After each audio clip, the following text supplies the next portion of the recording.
Y recuerde que estamos llevando el tema acerca de nuestra confesión de fe bautista de Londres de 1689. Confesión de fe bautista de Londres de 1689. Recuerde que la idea de poder estudiar, hermanos, esta confesión es porque es lo que creemos las iglesias bautistas reformadas. Amén. Amén. Eso es lo que creemos las iglesias bautistas reformadas, las iglesias históricas, que es lo que nosotros anhelamos. Esta semana le mandaba un video, no sé si lo vieron, impresionante, hermanos, como el evangelio de hoy está tan antropocéntrico, hermanos, que se atreven a decir que Dios no puede hacer nada sin el permiso del hombre. Eso es aberrante, mi hermano. Eso es aberrante. Y una de las razones por las cuales pasa esto es porque no se tiene una correcta doctrina. Y nosotros con la confesión de fe estamos procurando tener esa correcta doctrina. Hermano, lo que estamos viendo aquí en la confesión de fe es lo que ha creído la iglesia por estos 2000 años. Amén. Muy importante. Recuerden que este documento, la segunda confesión de fe bautista de Londres, fue redactada en 1689, la primera en 1644. Y allí pues los puritanos se reunieron precisamente para eso, para redactar un documento donde estaban la esencia de la doctrina en cuanto a la palabra de Dios se refiere. Y hay 32 doctrinas que es la base, hermano, de lo que nosotros creemos. Comenzamos con la primera, que es las de las Sagradas Escrituras. Ahí veíamos 10 párrafos, capítulo 1, 10 párrafos. Porque, hermano, vuelvo y ratifico, si nosotros no vamos a creer que la Biblia es la palabra de Dios, entonces lo demás no tiene sentido. Por eso nosotros nos sostenemos en sola Escritura. Alguien va a decir, y si es sola Escritura, ¿por qué tienen un documento como la confesión de fe bautista? Porque es que está la otra parte. Aunque tenemos sola Escritura, nosotros sabemos que la Escritura no está sola. Es decir, Dios ha levantado a la iglesia y la iglesia ha redactado documentos o ha redactado doctrina precisamente de la Escritura, extraída de la Escritura, y que es lo que nos identifica. Por eso tenemos este documento. Yo cada vez doy más gracias a Dios, hermano, por este documento, porque nos mantiene a nosotros, nos protege de todos esos espíritus que vienen, espíritus, doctrina de demonios, como dice el apóstol Pablo, para que sacar a la iglesia de la fe correcta, de la fe verdadera. Les recuerdo, mis amados hermanos, que el mismo apóstol Pablo, y lo estoy predicando en Tuluá, estamos hablando de eso, el mismo apóstol Pablo dijo, ¿cómo es que tan pronto se han ido por un evangelio diferente? Y no es que haya otro evangelio, el evangelio es uno solo, pero aquel que le pone al evangelio o le quita al evangelio, ese ya es un evangelio diferente, es un evangelio distorsionado, no es el evangelio del Señor.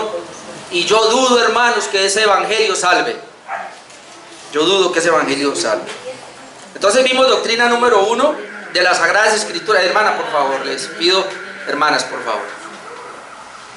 Doctrina número 1 vimos de las Sagradas Escrituras, y es lo base. Doctrina número 2 comenzamos a ver de Dios y su Santa Trinidad. Doctrina número 3 vimos el decreto de Dios, y ahí usted lo puede encontrar.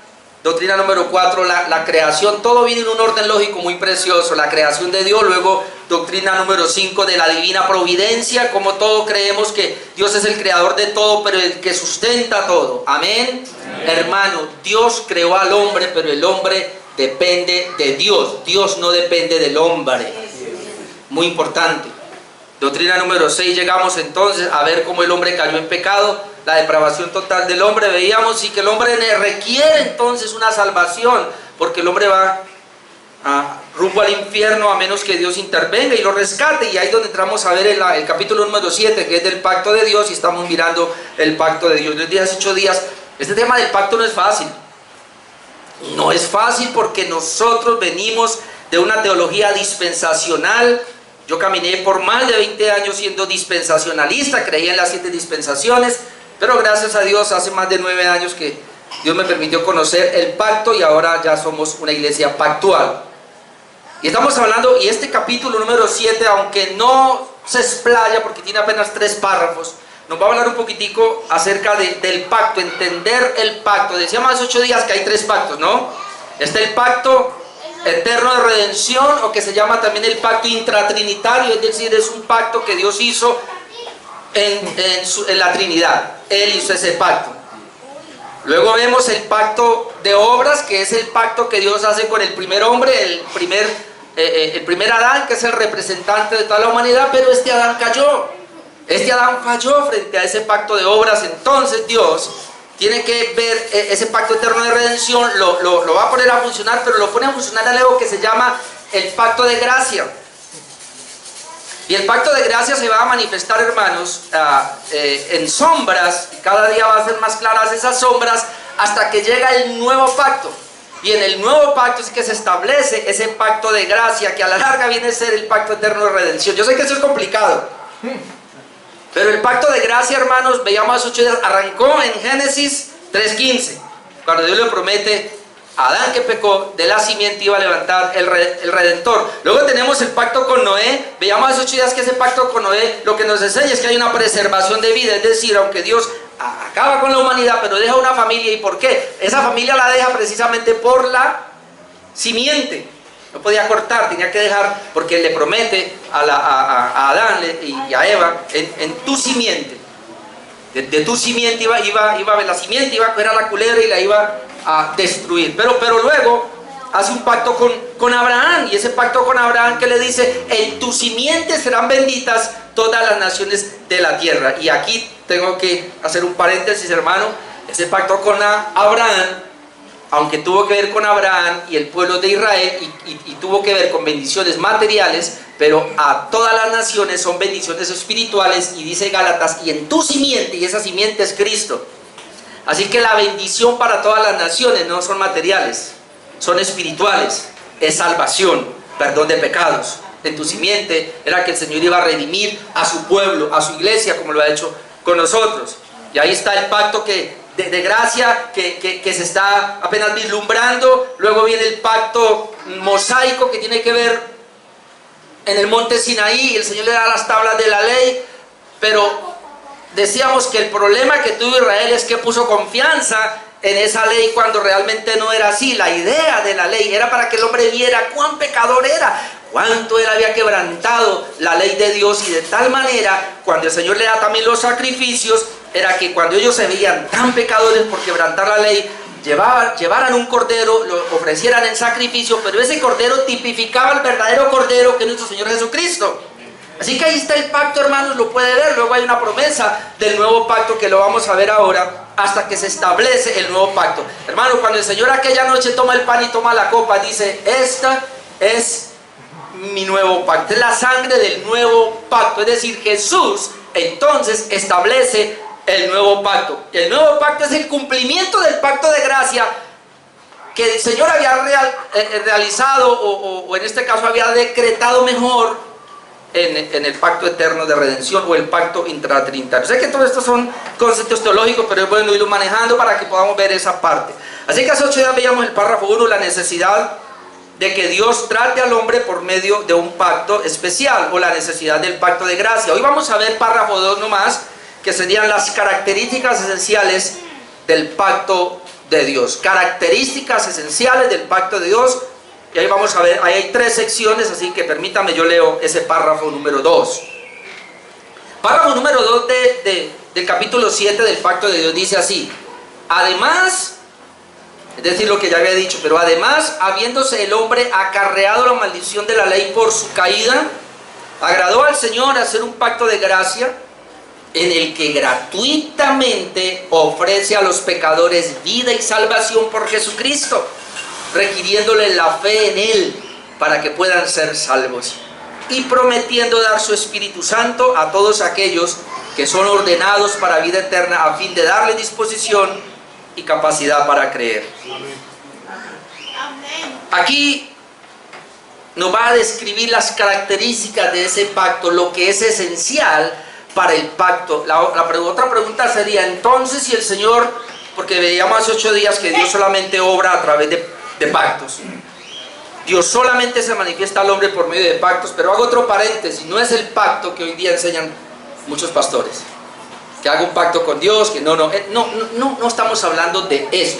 porque veíamos 8 días por la Escritura que el pacto es unilateral, no es bilateral. Es decir, cuando hablamos de los pactos de la Escritura, estamos hablando de que es Dios quien establece el pacto con el pueblo. Y Él da las condiciones si quiere, Él da las regulaciones si quiere, pero inclusive Él mismo establece el pacto y Él mismo da las regulaciones y Él mismo cumple con esas regulaciones. Eso se llama pacto de gracia. Cuando hablamos del pacto de gracia, estamos hablando que de principio a fin es de Dios. El único pacto de obras fue el pacto que Dios hizo con Adán, que le dijo, bueno, ya Adán ya tenía obviamente la ley en su corazón, pero ahora Dios le da una ley positiva, como hemos visto la vez pasada, y le dice, mira, de este árbol no puede comer, el día que coma de ese árbol morirás. Y como Adán era el representante de toda la humanidad, cuando falló Adán, fallamos nosotros. Por eso nacimos en pecado y desobediencia. Ok. Lo primero que vamos a ver acá, o la primera sesión, nos va a hablar del agrado de Dios de hacer un pacto de gracia. Recuerde otra vez, hermano, y lo que le dije hace 8 días, este capítulo 7 va muy ligado al capítulo 6. El capítulo 6 nos dejó, hermanos, donde el hombre está en una depravación total, en una pecaminosidad, él va rumbo al infierno. El hombre no puede salvarse a sí mismo, el hombre está muerto espiritualmente y la única manera de salvación para el hombre es que Dios decida y Dios determine venir a darle vida. Si Dios no viene a darle vida al hombre, el hombre en su muerte se va para el infierno. Y entonces por eso ahora Dios nos habla de un pacto y los redactores de esta confesión lo pusieron muy bien ahí en el capítulo 7 para hablarnos acerca de cómo actúa. La primera sesión de este párrafo 2 que leímos, entonces nos habla del agrado de Dios de hacer un pacto de gracia. Mire la primera sección. Además, es decir, lo que se definió del pacto en el párrafo 1. Además, habiéndose el hombre acarreado la maldición de la ley por su caída. El hombre se acarreó la maldición de la ley por su caída. ¿Y cuál es la maldición de la ley? Maldito todo aquel que no guardare la ley. ¿Y qué dice Santiago? Si alguien guardare todos los mandamientos, pero ofendiere uno solo, se hace culpable de todo. Es decir, la paga del pecado es muerte. Porque ¿qué es la maldición de la ley, hermanos? En otras palabras, la maldición de la ley es el infierno, es estar separado de Dios. ¿Por qué? Porque dice la Biblia en Juan que el pecado es la transgresión de la ley. ¿Qué es el pecado? Transgresión de la ley. Dios dejó una ley y esa ley refleja el carácter santo de Dios. Hermano, yo tengo que otra vez aclarar este punto porque tenemos muchas personas antinomianos, es decir, antiley. Al no entender bien lo que es la gracia, no entender bien el pacto de gracia, entonces se vuelven antinomianos y dicen, estamos en el nuevo pacto, y no entienden a qué se está refiriendo el nuevo pacto. Entonces ya no estamos bajo la ley, sino bajo la gracia, y ya no necesitamos. ¿Sabe que ahora para el ensayo en la materia que estábamos viendo en el seminario, ese fue mi ensayo, no estamos bajo la ley, sino bajo la gracia? Y es impresionante uno investigar cómo las personas tienen un mal entendimiento de que no es estar, ya no estoy bajo la gracia, entonces, ya no estoy bajo la ley, entonces ya la ley moral no debo guardarla. Cuando Dios, cuando creó al hombre a imagen y semejanza, esa ley se la impregnó en su corazón y en su mente. Cuando la ley, mi amado hermano, o por lo menos los 10 mandamientos, que como alguien dijo es la sombrilla de Dios, de ahí se desgarran todos los demás mandamientos, es esa sombrilla. Los mandamientos de Dios, la ley moral de Dios, nos habla del carácter santo de Dios. Amén. Usted quiere saber cuál es el carácter de Dios, lea los 10 mandamientos. En los 10 mandamientos está el carácter santo de Dios. La primera tabla nos habla de los primeros 4 mandamientos que tienen que ver con Dios, amar a Dios. ¿Qué fue lo que Jesús le dijo? Esos mandamientos se resumen en 2. Ame a Dios, que es la primera tabla, y a tu prójimo como a ti mismo, que es la segunda tabla. Y hemos dicho aquí, y aún el apóstol Pablo lo resume en 1. Dice que el que ama ha guardado la ley, ha cumplido la ley. ¿Por qué? Porque el amor es el cumplimiento de la ley. ¿Por qué? Porque el que ama a Dios, la primera tabla, puede amar al prójimo, que es la segunda tabla. ¿Y cómo amamos al prójimo? Nos sometemos a nuestros padres, no hay adulterio, no hay mentira, no hay robo, no hay asesinato, no hay envidia, mejor dicho. Porque se ama al prójimo, pero ¿quién puede amar al prójimo? Pues el que ama a Dios. El que ama a Dios, el que cumple la primera tabla puede cumplir la segunda. Pero escuche, hermano, porque esto de cumplir estos mandamientos no es algo que usted se obliga. Cuando estamos en la gracia, y este es el punto, hermanos, Cuando estamos en la gracia, implica que yo no voy a confiar en mí mismo para guardar los mandamientos porque estoy maldito, sino que la ley, esos mandamientos me llevan a Cristo, Cristo me salva ahora, y entonces, como dijo Juan Calvino, y ese mismo Cristo ahora nos devuelve a la ley, y para que la ley me santifique. Es decir, y eso es lo que estoy mostrando y lo que estoy tratando de mostrar, hermanos, aquí nos entra la regeneración tan importante para nosotros, porque la ley para el creyente no es obligatoria, no es pesada, no es difícil, porque es un fruto, porque es un resultado de la regeneración. Lo dije el jueves cuando veamos Romanos, y ahora lo voy a volver a ratificar, porque precisamente eso es lo que nos dice acá. Entonces, volviendo al párrafo 1, habiéndose el hombre acarreado la maldición de la ley por su caída, se acarreó la maldición de la ley. La maldición de la ley, el hombre que pecare morirá, y la muerte es la condenación, la segunda muerte es el infierno. Pero dice, agradó al Señor hacer un pacto de gracia. Adán había fracasado al desobedecer el pacto de obras y se acarreó la maldición. Sin embargo, inmediatamente después de la caída, Dios hace un pacto de gracia con el hombre cuando maldice la serpiente. Lo veía más 8 días, pero lo vamos a ver. Génesis 3, 14, 15, Génesis 3, 14, dice, y Jehová Dios dijo a la serpiente, por cuanto esto hiciste, maldita serás entre todas las bestias y entre todos los animales del campo, sobre tu pecho andarás y polvo comerás todos los días de tu vida. Y este es el punto, y pondré enemistad entre ti y la mujer. El Seti es la serpiente, ¿no? Pondré enemistad entre la serpiente y la mujer, entre tu simiente, esas simientes son los descendientes de la culebra, Satanás, los demonios, y la simiente suya. Este es el punto, la simiente suya. Aquí ya habla de la simiente de la mujer, dice que esta, es decir, la simiente de la mujer, te herirá en la cabeza y tú le herirás en el calcañar. Ahora, piense usted, hermano, Jesús, bueno, es una metáfora, pero Jesús pisando la cabeza de la culebra. ¿Qué podía hacer la culebra? Solamente morderle el calcañar. Pero en cambio el Señor está diciendo que le está dando un aplastamiento mortífero, es decir, lo está matando. Y eso fue lo que hizo el Señor.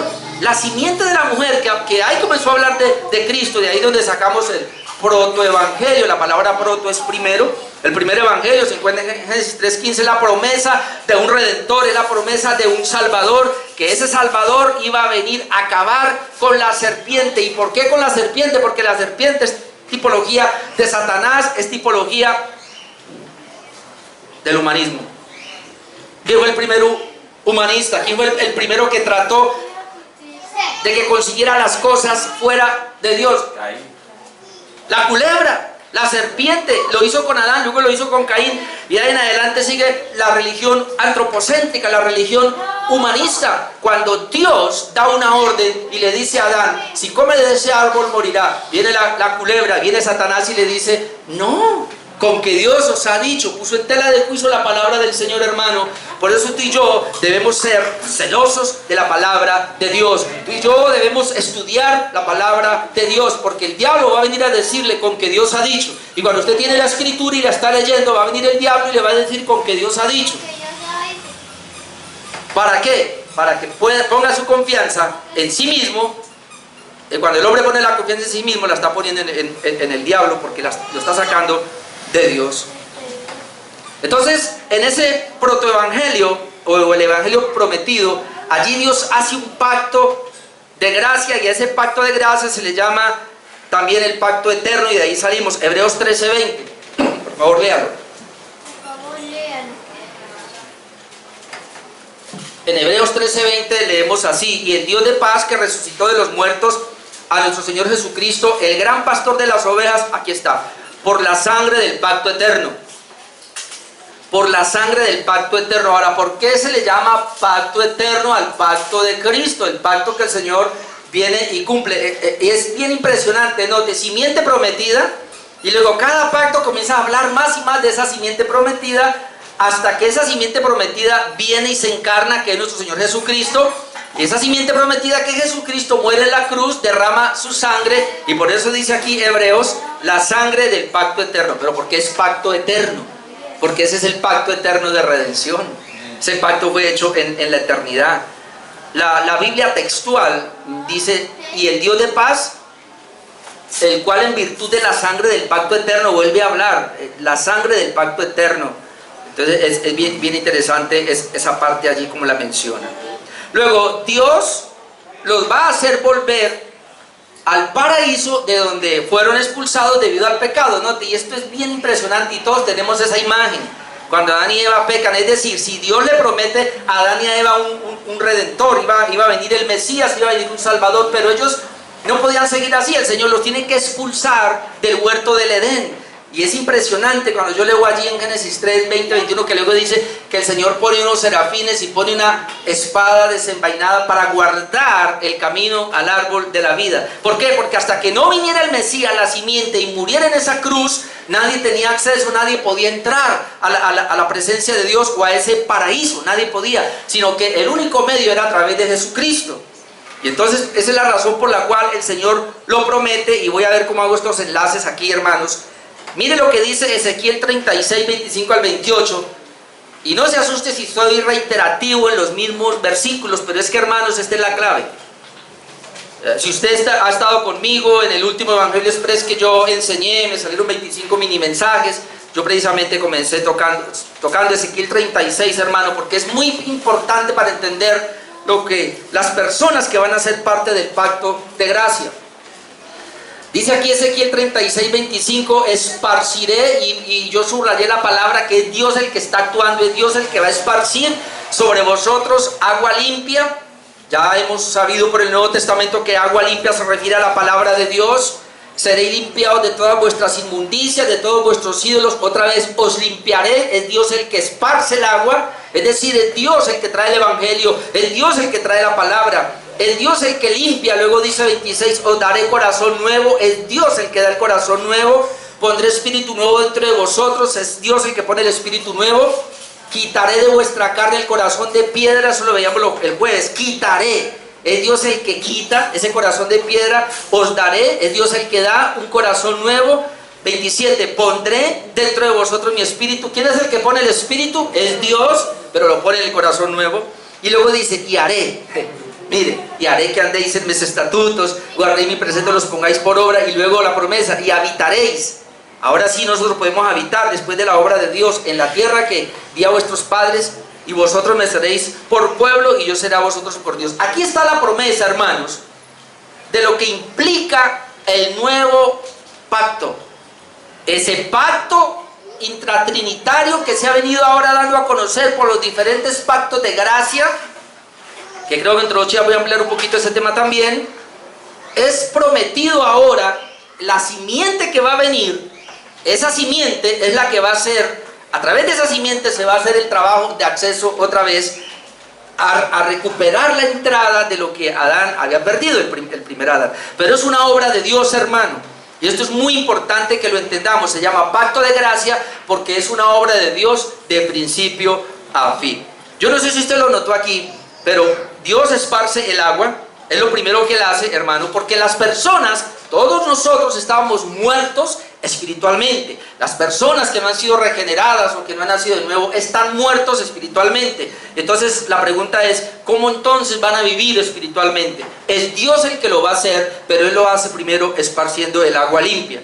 Y me llama la atención, agua limpia, porque ya dijimos que lamentablemente el Evangelio hoy está distorsionado. Dios tiene que enviar agua limpia, es decir, la pureza de su santo Evangelio, la pureza de su santa palabra, la esparce por medio de la iglesia, por medio de los ministros, por medio del pueblo de Dios. Ellos van a llevar la palabra a esas personas y ahí está esparciendo el Señor esa palabra. Es lo primero que Él hace, el Evangelio. Después dice que el Señor va a limpiar. Dios va a hacer un proceso de limpiamiento, no somos nosotros, es Dios quien lo hace. Dice que va a limpiar. Luego, es decir, quita el pecado. Luego dice que va a dar un corazón nuevo. ¿Por qué? Porque ese corazón antiguo es un corazón de piedra. Cuando Dios da el corazón nuevo, eso se llama regeneración también. Dice, y pondré dentro de ese corazón mi espíritu. Ahora note, hermano, no hay Espíritu Santo hasta que no haya una regeneración, hasta que no haya un nuevo corazón. Y no puede haber nuevo corazón hasta que el santo Evangelio no sea predicado. Después de que el Señor hace esto, y este es el punto, pondré dentro de vosotros mi espíritu y haré que andéis en mis estatutos. guardéis mis preceptos, los pongáis por obra. ¿Se da cuenta, hermanos, que la obediencia a la palabra de Dios no es una imposición? Ese se llama el Evangelio de la gracia. Ya el Señor le dejó la ley y los judíos, al intentar guardar la ley, se caían, se tropezaban, ellos no podían. Pero lo que el Señor quería no era que ellos procuraran guardar la ley para ser salvos, sino que lo que el Señor quería, como dice Gálatas, era que ellos se dieran cuenta cuán pecadores eran. La ley lo único que hace es mostrar cuán pecador es el hombre. ¿Para qué? Para que en ese digamos sofoco de que soy pecador, de que Dios me va a maldecir, de que yo solamente merezco el infierno porque lo único que he hecho es quebrantar la ley santa de Dios, entonces grita por auxilio: necesito un Salvador. Y es solamente ahí donde se va a ver al Redentor. En el ensayo que yo ponía, que aquí lo he dicho varias veces, porque había un punto de si los pastores deberíamos predicar la ley de Dios. Y claro, yo ponía ahí las razones por las cuales no solamente los pastores, sino la iglesia debe predicar la ley y el Evangelio. ¿Por qué debemos predicar la ley de Dios? Porque, hermanos, es más o menos de este tamaño. Nadie sabe cuán enfermo está hasta que no le den un diagnóstico. Hasta que no le den un diagnóstico. Nadie va a valorar un remedio hasta que no le den un diagnóstico de su enfermedad y luego le den la valoración de ese remedio, que es lo que lo puede curar. Si usted tiene una enfermedad, hermano, y usted sabe que no hay manera, no hay posible, no hay manera, no hay cura para eso, pero alguien aparece y le dice: mira, hay un remedio que si se lo toma, usted se va a curar. Usted hace lo que sea, paga lo que sea por adquirirlo. Pues, hermano, ese es el propósito de la ley: llevar al hombre a un encierro. Gálatas habla de que es un carcelero. Quiere llevar al ser humano y lo encarcela y lo aprisiona de tal manera que él diga: ¿y cómo voy a salir de esta esclavitud? No puedo. Pero ya sé, hay un Redentor, que es el Mesías, la simiente prometida. Y cuando se cree en ese Redentor, en esa simiente, entonces las personas ahora van a ir a esa simiente los va a regenerar, esa simiente les va a dar un nuevo corazón y les da el Espíritu Santo, y entonces esa palabra que ellos no podían cumplir, ahora la van a poder cumplir voluntariamente, con amor, hermano, con pasión por obedecer esa ley santa, porque dice aquí que es el resultado, mi amado hermano, de un corazón nuevo y del Espíritu Santo dentro de nosotros. Por eso yo le he dicho aquí hasta la saciedad y lo sigo diciendo: nosotros no deberíamos de estar arriando a las personas, ni llamándoles, ni diciéndoles, ni empujándoles para que hagan algo espiritual. Porque, hermano, Jesucristo dijo: esto se trata del fruto. Por su fruto los conoceréis. El Evangelio es un fruto, hermano. Cuando Dios cambia el corazón de una persona, el Espíritu está ahí. Ahora yo quiero llevarlo a Jeremías, porque en Jeremías vamos a encontrar cómo también dice que el Señor pone esa ley. Vamos ahí a Jeremías. Quiero que lo veamos. Jeremías 31 al 34, porque son dos pasajes que hay que mirarlos juntos para poder llegar a esta comprensión. Jeremías 31 al 34 dice: he aquí vienen días, dice Jehová, en los cuales haré nuevo pacto. Es el mismo contexto, ¿verdad? Con la casa de Israel y con la casa de Judá. No como el pacto que hice con sus padres el día que tomé de su mano para sacarlos de la tierra de Egipto, porque ellos invalidaron mi pacto. No, fue el pueblo el que invalidó el pacto de Dios, aunque fui yo un marido para ellos, dice Jehová. Pero mire el 33: este es el pacto que haré. ¿Quién es el que hace el pacto? Dios. Dios es el que establece el pacto. Este es el pacto que haré con la casa de Israel después de aquellos días, dice Jehová. Note: daré mi ley en su mente y la escribiré en su corazón. Ahora yo quiero que lo miramos con Ezequiel. ¿Por qué dice aquí ahora: daré mi ley en su mente y la escribiré en su corazón? Porque ahora en Ezequiel nos ha dicho que el Señor da un corazón nuevo. Y a ese corazón nuevo le pone el Espíritu. El Espíritu Santo está en ese corazón nuevo. Así que ahora Dios, ¿qué tiene que hacer? Ahora expone esa ley. Y es interesante, hermanos, porque ¿cuántas veces usted ve en la Escritura que la ley fue escrita? La primera vez, cuando Dios hace al hombre a imagen y semejanza, ahí escribe la ley en el corazón y en la mente. ¿Por qué sabemos eso? Muchos pasajes, pero sobre todo Romanos 2:14, ¿qué dice? Dice que la ley dice que la ley que está en el corazón y en la mente, ella va a acusar al hombre o le va a defender ¿verdad? Dice, la ley le acusa o le defiende de acuerdo a las conciencias. Entonces esto nos ha dado a entender, y la mayoría de los teólogos es lo que creen esto, que la ley fue escrita en el corazón del hombre y en la mente cuando Dios hizo al hombre. Es decir, cuando todos nacimos con la ley escrita en el corazón y en la mente. Pero ojo, ese corazón y esa mente están deteriorados. Son corazones duros, son mentes pervertidas. ¿Por qué? ¿Por qué son mentes pervertidas, hermano? Porque el pecado vino, escuche, el pecado deterioró la ley escrita de Dios en la mente y en el corazón. ¿Cuándo fue la segunda vez que escribió el Señor la ley? Con Moisés, en las tablas de la ley. La escribió con el dedo, luego le dice a Moisés que las escriba cuando él rompe las tablas. Pero es la segunda vez que el Señor escribe su santa ley. Y la tercera vez es aquí. No sé si usted lo ve. Dice que este es el pacto que haré con la casa de Israel después de aquellos días, dice Jehová. Daré mi ley en su mente y la escribiré en sus corazones. Y yo seré a ellos por Dios y ellos serán mi pueblo. La tercera vez, pero ¿cuándo? En el regenerado, hermanos. El Señor vuelve a escribir su santa ley moral en el regenerado, en el que nació de nuevo, es decir, en los hijos de Dios. Tuvo que volver a escribir esa ley allí. Ahora, con un corazón nuevo y imagínense, corazón nuevo, el Espíritu Santo en nosotros, que nos da amor hacia la ley, hermano. Dígame si no la podemos obedecer con amor, con gozo, sin imponernos nada, sin obligarnos, sino que viene como un fruto, como un resultado. Entonces es muy importante que miremos eso. Ahora, la confesión de fe, ahí usted lo tiene, nos lleva a Hebreos 7, 18, 22 y Hebreos 10, 18, 11 al 18. Yo quiero leer esa parte, porque este pacto había sido profetizado y cumplido en Cristo. Ya vimos que fue profetizado, ya vimos qué fue lo que Dios iba a hacer con ese pacto, tanto en Ezequiel como en Jeremías. Pero vamos a mirar cómo Hebreo nos habla de ese pacto profetizado. Hebreos 7, 18 dice: queda pues abrogado el mandamiento anterior. La palabra abrogado aquí es que ya quedó anulado, a causa de su debilidad e ineficacia. Debilidad e ineficacia del pacto anterior, pero no por el pacto, sino por el hombre. Eso lo habíamos visto la vez pasada. Pues nada perfeccionó la ley. Y de la introducción de una mejor esperanza. Note que cuando habla de pacto habla de esperanza, de una mejor esperanza, por la cual nos acercamos a Dios. Y esto no fue hecho sin juramento, porque los otros ciertamente sin juramento fueron hechos sacerdotes, pero este, está hablando del de Cristo, con el juramento del que le digo, juró el Señor y no se arrepentirá, tú eres sacerdote para siempre, según el orden de Melquisedec. Por tanto, y este es el punto, Jesús es hecho fiador de un mejor pacto. Jesús es hecho fiador de un mejor pacto. Ese mejor pacto es el nuevo pacto, el cual Jesús vino. Es el mismo pacto de gracia que comenzó a profetizarse en los diferentes pactos del Antiguo Testamento, pero que cuando Jesús lo cumple, en el cumplimiento de Jesús, sellándolo con su sangre, con su muerte, ahí se establece el nuevo pacto.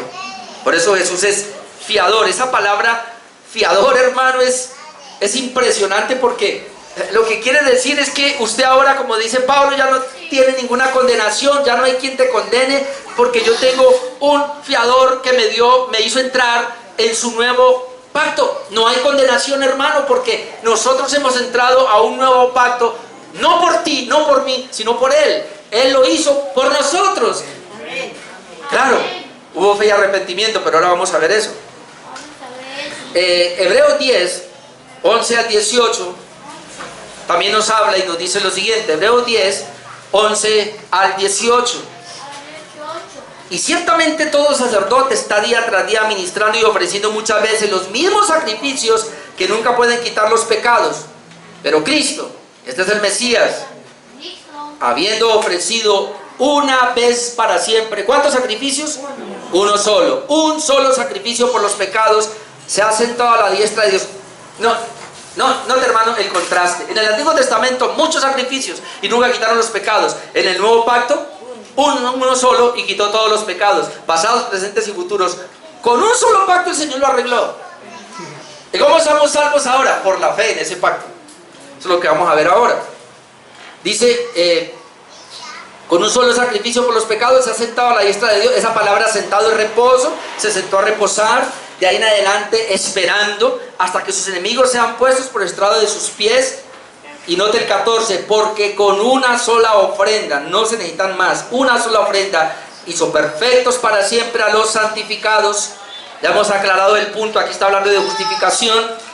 Y nos atestigua lo mismo el Espíritu Santo, porque después de haber dicho, este es el pacto que haré con ellos después de aquellos días, dice el Señor, y vuelve a tomar lo que ya leímos, pondré mis leyes en sus corazones y en sus mentes las escribiré, está hablando de Jeremías, y añade, y nunca más me acordaré de sus pecados y transgresiones, pues donde hay remisión de estos, ya no hay más ofrenda por el pecado. Hermano, esta es la primera parte del párrafo que nos está describiendo ese pacto que a Dios le agradó hacer. Me atrevo a decir algo, el pacto no fue hecho porque tú y yo lo necesitábamos. Mire, mi hermano, el pacto Dios no lo hizo porque tú y yo lo necesitábamos. Porque entonces toda la humanidad lo necesitaba también, y entonces todos serían salvos. El pacto fue hecho porque a Dios así le agradó, porque fue el agrado de Dios. Y como fue el agrado de Dios hacer ese pacto, esto es lo que muchos no entienden, y aquí es donde, como dice alguien por ahí, la marrana torció el rabo. Como el pacto es de Dios, toda la humanidad está caída al infierno, el pacto es de Dios. Dios determina hacer un pacto de redención, manifestado en distintos pactos de gracia, cumplido por Cristo en el nuevo pacto. En ese pacto Dios determina, porque es de su agrado, también es de su agrado salvar al que Él quiere salvar. Ese es el punto. Cuando hablamos de un pacto, estamos hablando que Dios lo inicia, y Dios es el que decide quiénes van a ser parte de ese pacto. No es el hombre el que decide, es Dios el que decide quién va a ser parte de ese pacto. Así que si tú creíste, te arrepentiste como yo creí y me arrepentí, Dios quiso que tú y yo hiciéramos parte de ese pacto. Por eso estamos aquí. Y otros no han podido. No sabemos. Nosotros seguimos predicando el Evangelio. Pero si se mueren sin ingresar por la fe y el arrepentimiento, tenemos que deducir: no fue el agrado de Dios que entraron. Y yo sé que esto es duro, pero es lo que la Biblia nos presenta, y eso es lo que vamos a comenzar a seguir. Los gentiles se encontraban también alejados de los pactos de la promesa, no solo los judíos. Eso lo podemos ver en Efesios 2, 11 al 13. Déjenme, yo le leo esto acá. Efesios 2, 11 dice: por tanto, acordaos de que en otro tiempo vosotros los gentiles... ¿Quiénes son los gentiles? Pues nosotros, hermanos, los que no son judíos. En cuanto a la carne, erais llamados sin circuncisión por la llamada circuncisión hecha a mano de la carne. Esto lo aclaré muy bien el jueves, así que no voy a entrar ahí. En aquel tiempo estabais sin Cristo, alejados de la ciudadanía de Israel, y escuche aquí, ajenos a los pactos de la promesa. ¿Cuántos pactos hay ahí? Varios. ¿Pero cuántas promesas? Una sola. ¿Varios pactos? Una sola promesa. Porque los pactos el Señor los hizo con diferentes personas en diferentes lugares, pero le habló de la única promesa, que es el Mesías, el Redentor. Hermano, cuando tenemos esto que se llama teología pactual, cuando entendemos esta parte de la teología pactual, mire, es la mejor manera de que tú y yo veamos la unidad de la Biblia. No hay otra manera de ver la unidad de la Biblia. ¿Qué pasa con el dispensacionalismo? El dispensacionalismo dice: Dios actuó en esta dispensación, falló el hombre, tuvo que volver a empezar con esta nueva, fallaron, empezó con esta otra, fallaron, empezó con esta otra, hasta que vino Cristo. Y aún todavía dice que hay otra dispensación, que es el milenio, la están esperando. Cuando nosotros vemos la teología pactual, ¿qué es lo que podemos ver, hermano? Que la Biblia es una sola, hay una unidad en la Biblia, hermanos. Porque la Biblia tiene un solo mensaje, un solo tema: Jesucristo, la redención, no hay más. Y no solamente para los judíos, sino para... el otro problema que tenemos con los dispensacionalistas es que dicen que Dios trata con Israel de una manera que es su pueblo, y con la iglesia, que es ahora la iglesia. Es decir, Dios tiene dos pueblos: pueblo de Israel y la iglesia. No, hermano, cuando uno mira la palabra de Dios, en la manera pactual, uno se da cuenta que desde Adán hasta el último que van a ser y que van a ser salvos, se llama el pueblo de Dios. Dios tiene un solo pueblo, se llama la iglesia. Dios no tiene dos pueblos, Dios tiene un solo pueblo, se llama la iglesia del Señor. Sea que sean judíos o sea que sean gentiles, dice que ya no hay distinción entre judío y griego, sino que ahora en Cristo son uno solo. Amén. La iglesia es una sola. El Señor tiene una sola iglesia, no tiene dos pueblos. Por eso dice aquí que los gentiles eran también ajenos a los pactos de la promesa, sin esperanza y sin el mundo. Pero mire ahora, versículo 13, en Cristo Jesús, vosotros que en otro tiempo estabais lejos, habéis sido hechos cercanos por la sangre de Cristo. Y obviamente es la sangre del nuevo pacto.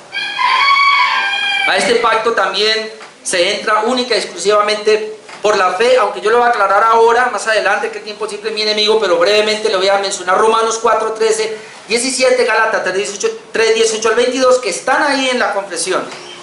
Dice Romanos 4, 13 al 17, porque no por la ley, y esto es enfático, hermanos, porque el problema que tenía el apóstol Pablo cuando escribe la carta de los Gálatas y la carta a los romanos, es que ellos creían que necesitaban todavía de la ley para poder ser salvos. Entonces dice, porque no por la ley fue dada a Abraham o a su descendencia la promesa de que serían herederos del mundo, sino por la justicia de la fe. Ahora la pregunta es esta, hermanos. Aunque se habló de diferentes pactos en el Antiguo Testamento, ¿qué se necesitaba para ingresar al nuevo pacto? La fe.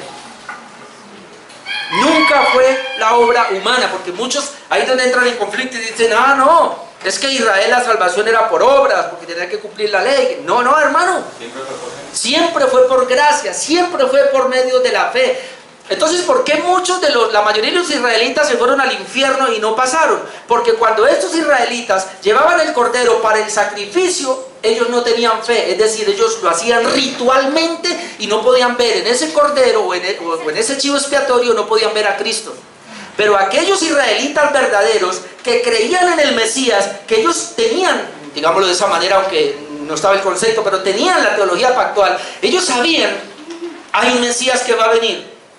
Ese Mesías será el Cordero de Dios. Así que cuando yo presento el Cordero en sacrificio allá y pongo mis manos para que el pecado sea transferido y es derramada la sangre, así va a venir el Cordero, así va a venir el Mesías, y yo tengo la fe que ese Mesías va a venir y Él es el que me perdona. Cuando ellos hacían eso, eran salvos. Es lo mismo ocurre hoy, hermano. ¿De qué sirve que hayan iglesias tan grandes si lo que hacen no lo hacen con fe? Lo hacen con fe, sí, pero es la fe natural, es la fe del hombre. Esa fe no sirve para nada. La confesión positiva no sirve. La mente positiva no sirve. La fe correcta es la fe que viene de la palabra de Dios. Cuando usted escucha la palabra, la conoce, hermano, y acorde a esa palabra, usted es movido. Cuando nosotros somos movidos por la palabra de Dios, esa es la fe correcta. Y si usted es movido por las cosas de este mundo, un pastor que ni siquiera estudia la Biblia, ni siquiera sabe nada de la palabra, y viene y predica un pensamiento positivo, y eso no produce fe, eso produce ese entusiasmo, energía, positivismo, y sálgase a comer este mundo. Pero el cielo no le entró, porque solamente la palabra de Dios, hermano. A mí me gusta mucho lo que los pastores, esta semana yo leí al pastor John MacArthur, y otra vez, nosotros no somos responsables de resultados. Mi preocupación es orar y pedirle a Dios que me ayude a entender su palabra y venir como un predicador y enseñarle la palabra. El trabajo es del Señor, hermano. Es usted y Dios.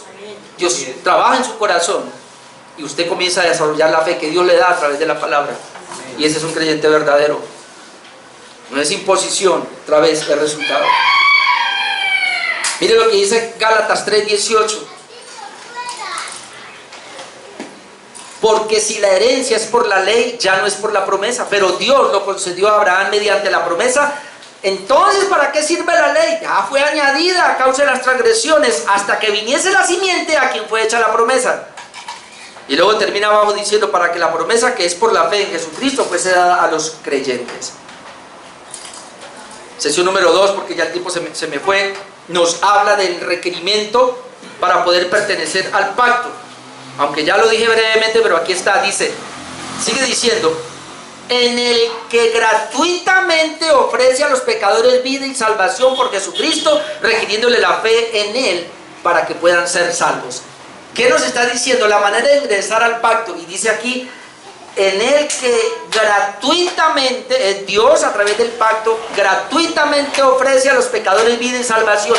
Dios gratuitamente ofrece al pecador vida y salvación por Jesucristo, pero requiriéndole la fe en Él para que puedan ser salvos.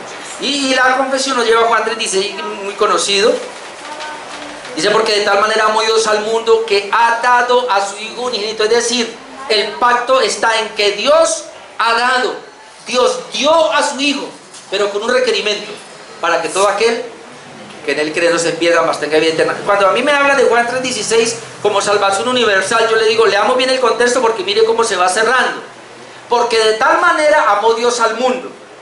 Claro, el amor de Dios para el mundo es tan grande que envió un Salvador. No para salvar al mundo, sino envió un Salvador para salvar a todo aquel que en Él cree. ¿Ves la diferencia? Porque de tal manera, tan grande fue el amor de Dios que envió a su Hijo al mundo. Dios amó al mundo de tal manera que envió a su Hijo al mundo. ¿Para salvar al mundo? No. Para salvar a todo aquel que cree. Luego en el versículo 36, Juan 3:36 dice, el que en Él cree tiene vida eterna. Pero el que rehúsa creer en Él no verá la vida, sino que la ira de Dios está sobre él. Es decir, hermano, y siempre les hablo de esta manera para que evangelicemos, para que le compartamos a nuestros familiares y amigos, hermano. Si las personas no son regeneradas, no han nacido de nuevo porque no han creído en Jesucristo, ellos están bajo la ira de Dios. Dios en este momento está irado contra el pecador. Muchas personas malentendiendo dicen, no, Cristo murió en esa cruz y lo arregló todo. Ahora el Señor es tan amoroso que ama al pecador y solamente espera rogando, vengan a Él. No, así no es, hermano, así no es.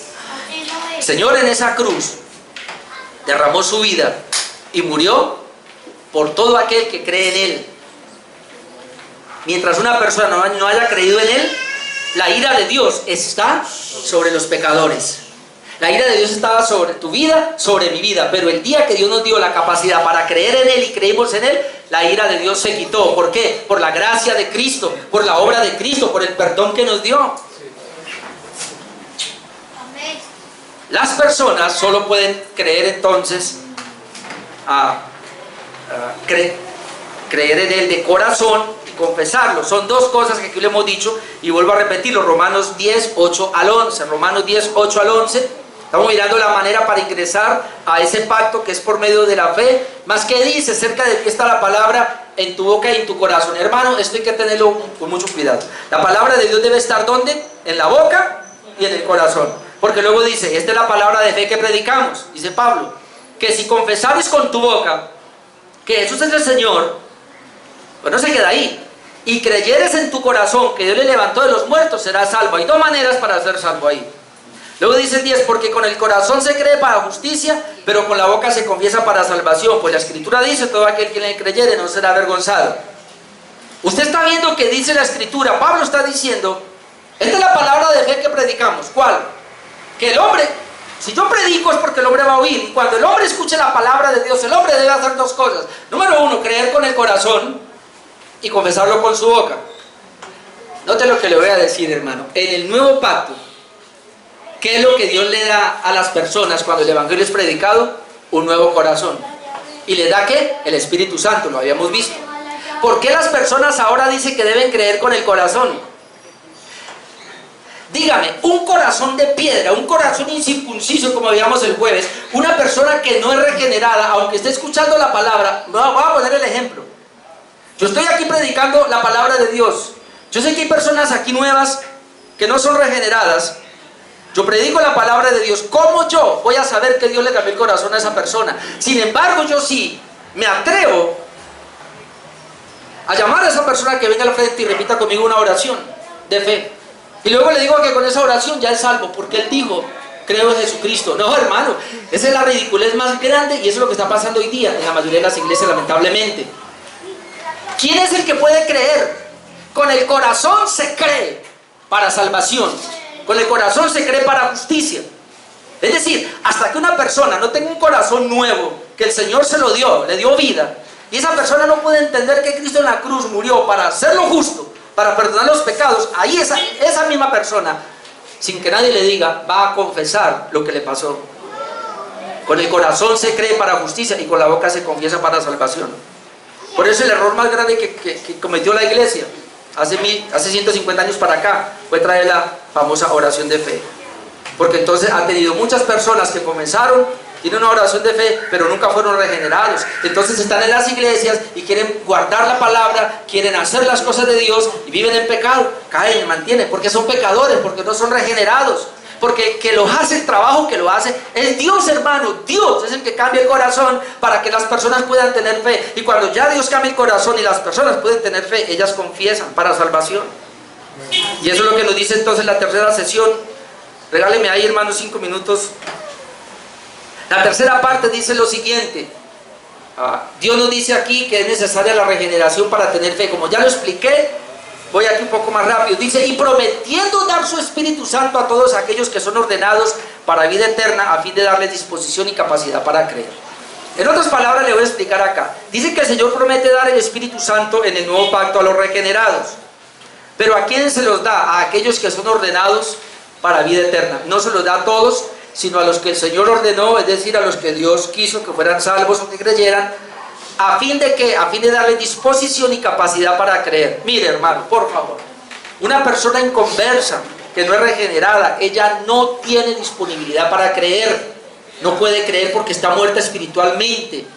Es que ese es el error, y yo vuelvo y pongo al muerto. Si tenemos aquí en esta sala un muerto, háblele a ver si le oye, dígale que mueva los ojos para ver si lo ve. Hermano, el muerto está muerto. Espiritualmente lo mismo, dice Efesios 2 que nosotros estábamos muertos en delitos y pecados. De tal manera que yo, ¿cómo le voy a decir a un muerto crea? ¿Cómo le voy a decir a un muerto que se arrepienta? ¿Cómo le voy a decir yo a un muerto allí que obedezca al Señor, que haga? Yo lo que tengo que hacer con el muertico es hablarle de la ley, hablarle del pecado, hablarle del evangelio, hasta que el Señor, por esa palabra, cambie el corazón, le dé vida a esa persona. Y cuando esa persona tiene la vida, va a comprender lo primero, cuán pecador es y necesita un Salvador, debe arrepentirse y entonces va a creer en Jesucristo. ¿Pero por qué lo hace? Como una consecuencia de la regeneración. A nosotros nos enseñaron mal, nos dijeron, crea para que sea regenerado. Así no es. El Señor dice en la Biblia, primero es regenerado para que pueda creer. Entonces vamos a mirar lo que dice la Biblia en Juan 1, 11 al 13. Creo que ese texto lo da la confesión. Juan 1, 11 al 13. Juan 1, 11 dice, a lo suyo vino y los suyos no le recibieron. Pero note acá, mas a todos los que le recibieron, a los que creen en su nombre. Hermano, ¿qué es recibir a Cristo en el corazón? Creer en su nombre, es lo mismo. Mas a todos los que le recibieron, a los que creen en su nombre, vuelvo y digo, porque la gente usa ese versículo, usted debe recibir a Cristo en el corazón. Espera un momentico, a todos los que le recibieron, a los que creen en su nombre. ¿Quién es el que le recibe? El que cree en su nombre, es lo mismo. A él le dio potestad de ser hechos hijos de Dios. ¿Quién fue el que le dio la autoridad para ser hijo de Dios? Dios. Pero mire lo que dice el 13, los cuales... me gusta este énfasis que hace Juan. Los cuales, es decir, los que le recibieron, los que creyeron en su nombre, que son hijos de Dios, no son engendrados. La palabra engendrado es nuevo nacimiento. No son regenerados o no son engendrados o no han nacido de nuevo de sangre, ni de voluntad de carne, ni de voluntad de varón, sino de Dios. ¿Quién da el nuevo nacimiento? Dios. Amén. No lo da el hombre. Usted no lo puede hacer, yo no lo puedo hacer. Si alguien está viendo por YouTube, por el Facebook Live, sepa que no es la oración de fe la que salva. Porque eso es de hombre. Es Dios. Es Dios el que tiene que regenerar a la persona. Cuando Dios regenera a la persona, es ahí donde la persona puede recibir a Cristo o puede creer en Cristo. Antes no lo puede hacer. Vamos a Juan 6:44. Ya voy a terminar. Déjeme 2 textos más y termino, por favor. Juan 6, 44, 45. Usted puede leer todo el capítulo 6 de Juan y se encuentra una riqueza ahí. Las doctrinas de la gracia están ahí, hermanos. Pero mire lo que dice Juan 6. El Señor viene hablando hace rato con estos judíos que no creían en Cristo y les dice, ninguno puede venir a mí si el Padre que me envió no le trajere. Hermano, ese texto es muy claro. Jesús dice, mire, ninguno puede venir a mí si el Padre que me envió no le trajere. Y esa palabra trajere es fuerte porque es no le arrastrare hacia mí. Ahora, usted note lo que está pasando. ¿Quién es el que está trayendo a la gente a Cristo? El Padre. ¿Quién es el que está trayendo a la gente a Cristo? El Padre. ¿Y qué pasa con las personas? No pueden venir a Cristo. Por favor, el mundo pecador, Las personas que están muertas espiritualmente, que no son regeneradas, que no han nacido de nuevo, así estén en las iglesias, no pueden venir a Cristo para ser salvos. Escuchen, ellos podrán ir a una iglesia, ellos podrán ir a una religión, escuchen, ellos podrán hasta predicar la palabra de Dios, podrán tener conocimiento de teología, podrán predicar la palabra de Dios a su manera, obviamente. Por eso es que el Señor le dice en Mateo 7, 21, 23, yo no los conozco, en tu nombre hicimos, no sé quién eres, en tu nombre echamos fuera demonios, no sé quién eres, hicimos milagros, no te conozco. ¿Por qué no te conozco? Porque tú no viniste a mí, viniste a la palabra de Dios, a manipularla, al evangelio, a manipularlo, pero nunca viniste a mí, porque tú no podías venir a mí, porque tú y yo, mi hermano, no podíamos venir a Cristo, ninguno de nosotros aquí, y no hay una persona en el mundo que pueda venir a Cristo, no puede. ¿Por qué? Porque está muerta espiritualmente por el pecado, a menos que Dios cambie esa condición y le traiga. Vuelvo y lo leo: ninguno puede venir a mí, y ninguno, hermano. Ah, no, es que el pastor puede, el apóstol hoy día, entre comillas, puede. Ninguno puede venir a mí si el Padre que me envió no lo trajere. Y ahora es lo que dice: y yo le resucitaré en el día postrero. Pero noten 45, escrito está en los profetas. Es decir, esto no es de ahora, el Señor no lo está repitiendo, esto ya estaba escrito en el antiguo pacto. Serán todos enseñados por Dios, así que todo aquel que oyó al Padre y aprendió de Él, viene a mí. Hermano, ¿quién viene a Cristo? El que oyó al Padre y aprendió del Padre. Ese es el que va a venir a Cristo. Los demás vendrán a una iglesia, vendrán a una religión, pero no son salvos. No pueden. ¿Quiénes son los enseñados por el Padre? Y déjeme termino con Hechos 13, 48. Aunque le voy a leer desde el 46 para terminar. Hechos 13, 48. Entonces Pablo y Bernabé, hablando con denuedo, dijeron a vosotros a la verdad era necesario que se os hablase primero la palabra de Dios, es decir, a los judíos. Mas puesto que la desecháis, los judíos desecharon la palabra de Dios, y no os juzgáis dignos de la vida eterna, he aquí nos volvemos a los gentiles. Esa es la noticia que da Pablo. Nos vamos a volver a los gentiles. Ahora note lo que pasa, 47. Porque así nos ha mandado el Señor diciendo: te he puesto para luz a los gentiles. Cuando Él dice esto, ¿a fin de qué? A fin de que sea para salvación hasta lo último de la tierra. Cuando Él dice esto, note el 48, los gentiles, oyendo esto, se regocijaban y glorificaban la palabra del Señor. Y note acá: y creyeron todos los que estaban ordenados para vida eterna. Y la palabra del Señor se difundía por toda aquella provincia. ¿Quiénes creyeron? Los que estaban ordenados. Y creyeron todos los que estaban ordenados para vida eterna. Aquí ya hemos visto la palabra ahí: ordenados son los que están en una fila, es decir, a los de la humanidad, a los que el Señor separó y los puso en una fila, ordenados para vida eterna. En otras palabras, a los escogidos, a los predestinados, a los que Dios determinó desde la eternidad, en ese plan eterno de redención. Dios determinó de esa humanidad caída a quienes iba a salvar, y envió a su Hijo a morir por esos que iba a salvar. Y el Espíritu Santo viene y aplica la salvación en los corazones de aquellos a los cuales el Señor vino a salvar. Por eso Cristo dice en Juan 17: Padre, los que me diste, aquí están, ninguno de ellos se perdió. Entonces, ¿quién se perdió? El que era hijo de perdición.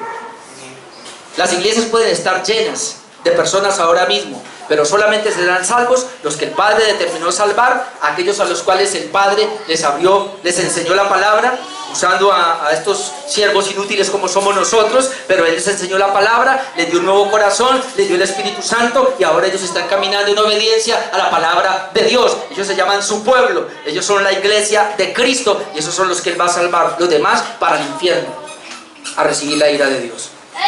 Ese es el pacto, hermanos, el pacto de gracia. Es que la iglesia es salva, porque Dios desde la eternidad le plació, le plugó ponerlos en una lista, como dice aquí, para que entraran. Esa es la razón por la cual, cuando tú y yo, tan duros para el Evangelio, pero cuando se nos predicó el Evangelio, respondimos al Evangelio. Cuando el Señor determinó salvarnos, no hubo quien dijera no. Usted está aquí porque Dios determinó salvarlo. Y los demás no sabemos, hermano.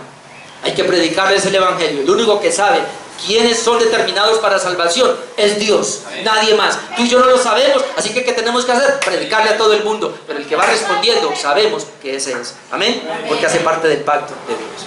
Vamos a orar.